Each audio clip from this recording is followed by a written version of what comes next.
नमस्ते दर्शकों, कैसे हो आप सब। I hope you all are good. मैं हूं पूजा और आज मैं एक्सप्लेन करने वाली हूं movie Jab We Met. I'm sure ये मूवी आप में से कुछ लोगों की तो पक्का फेवरेट होगी।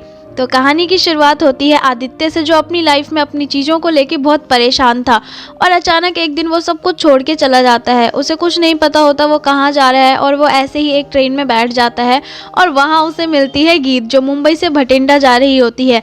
गीत काफ़ी चुलबुली और बातनी टाइप की होती है। वो आदित्य को देख के उससे कुछ बोलने लगती है, पर आदित्य उसकी बातों पे कुछ खास ध्यान नहीं दे रहा होता।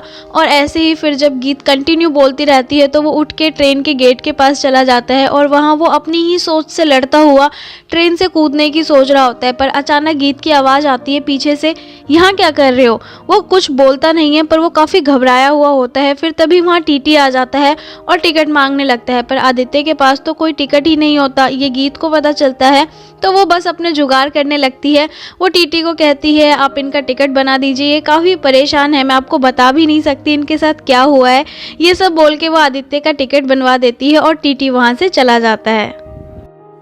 फिर गीत आदित्य से बहुत पूछती है कि बताओ तुम्हें क्या हुआ है। आदित्य बिल्कुल चुप होता है और गीत बस पूछती चली जाती है कि बताओ बताओ क्या हुआ है, तुम क्यों इतने परेशान हो, क्या हुआ है। फिर अचानक आदित्य उस पर चिल्लाता है और कहता है तुम हो मेरी प्रॉब्लम की वजह, तुम्हें समझ में नहीं आता कि मैं तुमसे बात करने में इंटरेस्टेड नहीं हूँ। फिर कुछ ही सेकंड में आदित्य को रियलाइज़ होता है कि उसे चिल्लाना नहीं चाहिए था और वो गीत को सॉरी बोलता है। पर गीत कहती है कोई बात नहीं, मुझे बुरा नहीं लगा। इनफैक्ट मुझे आजकल किसी बात का बुरा नहीं लग रहा, क्योंकि मेरी शादी होने वाली है और मैं भागकर शादी कर रही हूँ, क्योंकि यार वो सिख नहीं है ना, तो घर वाले मानेंगे नहीं। इसके बाद बस वो बोलती चली जाती है। इवन वो नींद में भी बड़बड़ा रही होती है और फिर अचानक उसकी नींद खुलती है तो वो देखती है आदित्य सीट पर नहीं है। वो उसको देखने गेट पर आती है, तब वो देखती है कि आदित्य ट्रेन से उतरा हुआ है और ट्रेन बस चलने ही वाली है। वो उसको आवाज़ भी लगाती है पर वो सुनता नहीं है। फिर वो भी ट्रेन से उतर जाती है और उसको बोलती है अरे ट्रेन छूट जाएगी तुम्हारी, पर उसे तो जाना ही नहीं होता। फिर वो देखती है उसकी भी ट्रेन छूट रही है और वो भागती है पर वो किसी औरत से टकरा जाती है और उसके सारे टमाटर गिर जाते हैं और वो औरत भी गिर जाती है। और इसके बाद वो उठ के किसी तरह वापस ट्रेन को पकड़ने के लिए भागती है, पर वो औरत उसे पकड़ लेती है और वो वहाँ पे भी भागती है, पर फिर भी उसकी ट्रेन छूट जाती है। फिर वो आदित्य को बोलती है कि तुम्हारी वजह से मेरी ट्रेन मिस हो गई और अब तुम मुझे भटिंडा पहुंचाओगे। ये सुन के आदित्य भागने लगता है और गीत भी उसके पीछे पीछे भागती है चोर चोर चिल्लाते हुए। पर वो देखती है कि वो टैक्सी कर रहा है ताकि वो नेक्स्ट स्टेशन पे ट्रेन पकड़ सके। वो किसी तरह नेक्स्ट स्टेशन पे पहुंच तो जाते हैं, पर यहाँ उसकी ट्रेन फिर से मिस हो जाती है और यहाँ उसे कुछ लोग मिलते हैं जो उसके साथ बकवास कर रहे होते हैं। एक्चुअली वो लोग अच्छे नहीं होते हैं। वो काफ़ी परेशान होती है और यहाँ वहाँ बस घूम रही होती है, उसे कुछ भी समझ में नहीं आ रहा होता है। स्टेशन मास्टर से बात करने पर पता चलता है कि नेक्स्ट स्टेशन कोटा है, वहाँ पे वो बात करके सामान स्टेशन पे रखवा देंगे। पर प्रॉब्लम ये होती है कि अब वो कोटा कैसे जाए। फिर बस यहाँ वहाँ परेशान घूमते हुए वो स्टेशन से बाहर आती है तो उसे आदित्य दिखाई देता है। वो बस भागते हुए उसके पास चली जाती है और उसे हक कर लेती है और कहती है थैंक यू बाबा जी, वरना पता नहीं आज क्या हो जाता। आदित्य उसको बोलता है तुमने फिर अपनी ट्रेन मिस कर दी। इसके बाद वो किसी होटल पे जाते हैं जहां वो रुक के वापस कोटा जा सके, पर वो होटल अच्छा नहीं होता है। फिर वहाँ पुलिस की रेड पड़ जाती है और सभी वहाँ से भागने लगते हैं। गीत को कुछ भी समझ में नहीं आ रहा होता है पर वो भी भागने लगती है। इसके बाद वो बस स्टैंड पे पहुँचते हैं और गीत बस बोलती है कि बाबा जी आप इस रात में और कोई एडवेंचर मत देना, प्लीज़ इस रात को बोरिंग बना दो। फिर वो बस में साथ में ट्रैवल करते हैं। फिर जब एक जगह वो रुकते हैं तो आदित्य गीत को बताता है कि वो धर्मराज कश्यप का बेटा है। ये सुन के गीत शॉक हो जाती है और वो कहती है तुम आदित्य कश्यप हो। वो कहता है कि हाँ। फिर वो कहती है कि वो तुम्हारी ही माँ थी ना जो किसी और के साथ भाग गई। वो कहता है कि हाँ वो मेरी ही माँ थी। फिर गीत सॉरी बोलती है कि यार न्यूज़ वगैरह में इसी लैंग्वेज में बोलते हैं ना, तो मेरे मुँह से भी निकल गया। पर आदित्य कहता है कोई बात नहीं, मुझे तो सुनना पड़ेगा ये सब, वो ऐसी ही थी, उसने हमारी पूरी फैमिली को तबाह कर दिया। फिर गीत कहती है तुम्हें अपनी माँ के बारे में ऐसे नहीं बोलना चाहिए। फिर अगले सीन में दिखाया जाता है कि वो दोनों गीत के घर भटिंडा पहुँच गए हैं। वहाँ गीत आदित्य को कहती है कि तुम भी यहीं रुक जाओ, पर आदित्य मना करने लग जाता है। इतने में ही गीत की फैमिली बाहर आ जाती है। फिर गीत कहती है फैमिली के सामने कोई सीन क्रिएट मत करना, तुम रुक जाओ यहाँ। इसके बाद गीत आदित्य को सबसे पहले अपने दादाजी से मिलवाती है। आदित्य भी उनसे मिलता है पर वो काफ़ी स्ट्रिक्ट होते हैं, तो आदित्य उनसे डर रहा होता है। दादाजी पूछते हैं ये कौन है? गीत कहती है कि मेरा फ्रेंड है। इसके बाद दादाजी आदित्य से पूछते हैं कि तुम करते क्या हो? आदित्य कहता है मैं म्यूजिशियन हूँ। वो वहाँ किसी को ये नहीं बताता कि वो एक बिजनेसमैन का बेटा है। गीत कहती है आदित्य की वजह से ही आज मैं सही सलामत घर पहुंची हूँ।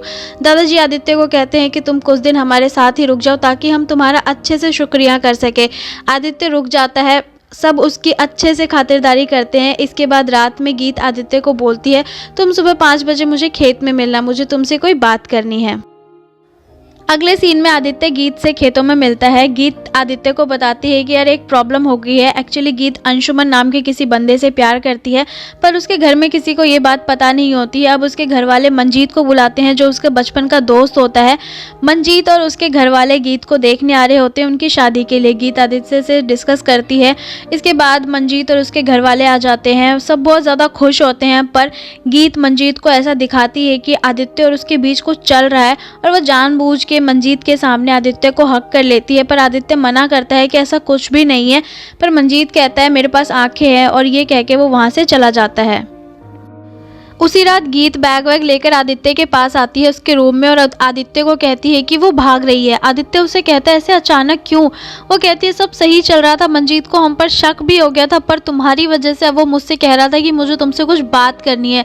आदित्य उसको कहता है कि तुम चली जाओगी तो मेरा क्या होगा, मैं यहाँ क्या करूँगा? वो कहती है कि फिर तुम भी चलो, पर वो कहता है ये लोग मुझे मार देंगे और मंजीत का शक यकीन में बदल जाएगा। फिर गीत कहती है इससे तुम्हें क्या? वो भी सोचता है कि इससे मुझे क्या। फिर वो भी गीत के साथ भागने लगता है पर गीत की बहन रूप उनको देख लेती है और सबको जगा देती है। सबके जगने के बाद वो उनको बता देती है कि गीत आदित्य के साथ भाग गई। घर वाले पीछे जाते हैं पर वो लोग घर में ही छुप जाते हैं और सबके जाने के बाद घर से भाग जाते हैं।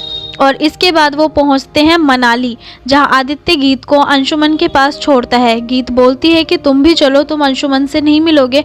आदित्य मना कर देता है। इसके बाद वो चला जाता है वापस मुंबई। और अब आदित्य पूरी तरह से बदल जाता है। वो आके अपनी कंपनी को अच्छे से संभालता है, खुश रहता है और उसकी कंपनी भी अच्छा ग्रो कर जाती है। और अब आदित्य की लाइफ में सब कुछ ठीक चल रहा होता है।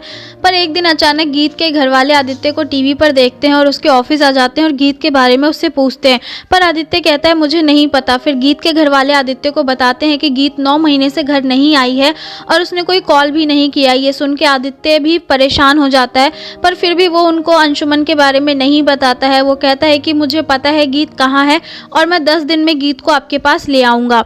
इसके बाद आदित्य मनाली जाता है और उसने जहाँ गीत को छोड़ा था वहाँ जाता है और वहाँ वो अंशुमन से मिलता है पर उसे पता चलता है अंशुमन ने उसे अपने साथ नहीं रखा है। अब आदित्य गीत को ढूंढता है और अचानक उसे वो दिख जाती है और उसके वो पीछे पीछे जाता है। उसे गीत को इस हालत में देख के बहुत बुरा लगता है क्योंकि वो पुरानी गीत जो इतना बोलती थी अब वो बिल्कुल चुप हो गई थी। वो एकदम चुलबुली सी गीत जो सारे प्रॉब्लम्स को सॉल्व कर लेती थी चुटकियों में, वो चहकती फुदकती गीत अब बिल्कुल शांत हो गई थी। और ये सब देख के आदित्य को भी काफ़ी बुरा लग रहा था। वो अंशुमन के धोखे से बहुत ज़्यादा टूट चुकी थी। पर आदित्य उससे मिलता है और कहता है कि घर चलो। पहले गीत मना करती है पर आदित्य के बोलने पर वो मान जाती है। गीत को परेशान देख के आदित्य उससे कहता है कि तुम अंशुमन को कॉल करके उसे गालियाँ दो, तुम्हें अच्छा लगेगा और सारे मन की भड़ास निकाल दो। आदित्य के काफ़ी इंसिस्ट करने पर वो ऐसा ही करती है और उसे काफ़ी अच्छा फील होता है और वो आदित्य को हक कर लेती है। उस टाइम वो दोनों कुछ अलग ही फील करते हैं पर आदित्य गीत को कंफर्ट करने के लिए कहता है कि अरे कोई बात नहीं, एम्बेरस फील मत करो, चलता है। और उसको कहता है कि कल तुम मुझे शिमला घुमाना। नेक्स्ट मॉर्निंग दोनों शिमला घूमते हैं पर वहाँ उनको अंशुमन मिल जाता है। गीत उसको देखकर थोड़ा परेशान हो जाती है। वो कहता है कि मुझे बस 2 मिनट तुमसे बात करनी है। वो कहता है कि मुझसे गलती होगी, मुझे माफ़ कर दो।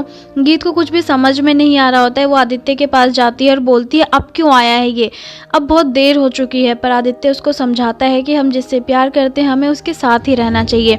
इसके बाद गीत, आदित्य और अंशुमन तीनों गीत के घर जाते हैं पर वहाँ सब ये समझ रहे होते हैं कि आदित्य और गीत दोनों प्यार करते हैं एक दूसरे को। और अब वहाँ पे पूरा कन्फ्यूज़न क्रिएट हो जाता है उन सब के बीच।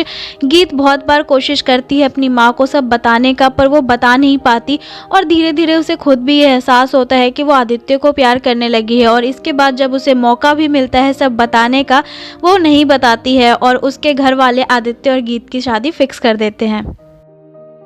इसके बाद आदित्य गीत से पूछता है तुमने बता दिया सब, पर वो कहती है पता नहीं क्यों मुझे चांस भी मिला सब बताने का, पर मैं बता नहीं पाई, मुझे अजीब सा डर लग रहा था जैसे कुछ गलत हो रहा है। फिर नेक्स्ट मॉर्निंग गीत अंशुमन से मिलने खेत में जाती है, वहाँ आदित्य भी होता है। फिर गीत को आता देख वो वहाँ से जाने लगता है, तो गीत उससे पूछती है क्या बात है, सुबह सुबह रेडी हो गए। वो कहता है हाँ बस अब थोड़ी देर में यहाँ से निकलूंगा, और वो वहाँ से चला जाता है। इसके बाद अंशुमन गीत को समझाने लगता है कि कैसे घर में सबको बताना है, पर गीत उस वक्त अपनी ही दुनिया में गुम हो जाती है और वो आदित्य के बारे में सोच रही होती है।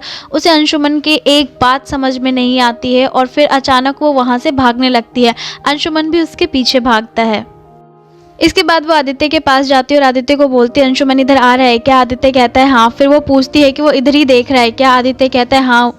फिर वो उसे को गले लगा लेती है और अंशुमन पीछे ये सब देख रहा होता है और उसे भी समझ में आ जाता है कि ये दोनों एक दूसरे को प्यार करते हैं और वो वहाँ से चला जाता है। इसके बाद आदित्य की फैमिली आती है, सब बहुत ज़्यादा खुश होते हैं, उनकी शादी भी हो जाती है। इसके बाद लास्ट में दिखाया जाता है कि अब उनके 2 बच्चे हैं और उनके दादाजी से मिलने आए हैं। उनके दादाजी कहते हैं बच्चों तुम्हारे माँ बाप बड़े शैतान हैं, इन्होंने हमसे बार बार झूठ बोला पर मैंने एक ही नज़र में इनको पकड़ लिया था। और बस यही मूवी की हैप्पी एंडिंग हो जाती है। So thank you so much for watching this video. I hope आपको ये वीडियो पसंद आया हो, अच्छा लगा हो तो प्लीज़ इसे लाइक करना, शेयर करना एंड चैनल को सब्सक्राइब करना। And I will come with a new video very very soon. Till then bye bye, take care and keep smiling.